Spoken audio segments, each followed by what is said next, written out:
लोकसभेच्या जागेबाबत संभ्रम कायम आहे। कोकणातल्या नेत्यांमध्ये कलगीतुरा रंगलाय।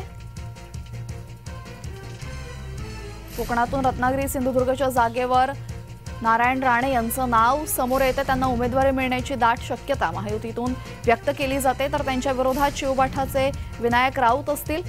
दरम्यान अजूनही या जागेबाबत संभ्रम आहे आणि कोकणातल्या नेत्यांमध्ये या संदर्भात कलगीतुरा रंगलाय।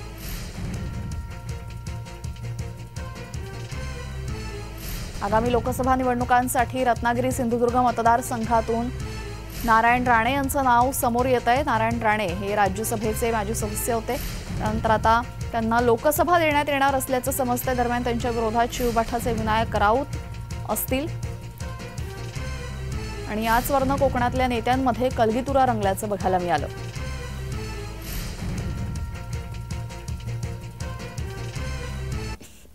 दुर्दैव असं आहे मोदी साहेबांचं की ज्यांना यांनी केंद्रीय मंत्री केलं ते केंद्रीय मंत्री असून सुद्धा नारायण राणे लोकसभेची निवडणूक लढवायला कच खात आहेत। यातच मोदी साहेबांचं ते अपयश आहे। नारायण राणेंचं तर आहे, पण मोदी साहेबांचं अपयश आहे। उलट केंद्रीय मंत्र्याने बेधडकपणे उतरायला पाहिजे लोकसभेच्या निवडणुकीमध्ये आणि आपटायला पाहिजे।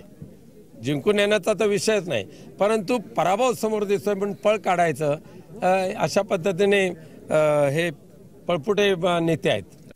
त्याला घाबरून मला मांजरा कुत्र्यानं मी घाबरत नाही, हे देश सांग त्याला। कुत्री मांजरांना मी नाही घाबरत आणि निवडणुकीत का अशा ह्याच्या कारणासाठी नाही म्हणालो।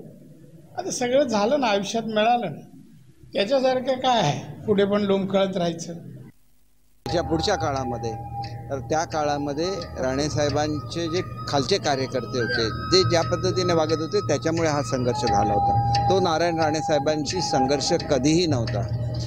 ते आमच्या जिल्ह्याचे सुपुत्र आहेत, त्यांना निवडून आणण्यासाठी आम्ही दिवस रात्र एक करू आणि त्यांना दाखवून देऊ की सिंधुदुर्गची आणि कोकणी माणसाची ताकद काय असते। मुंबईला राहून सिंधुदुर्ग चालवण्याची भाषा कोणी करू नये।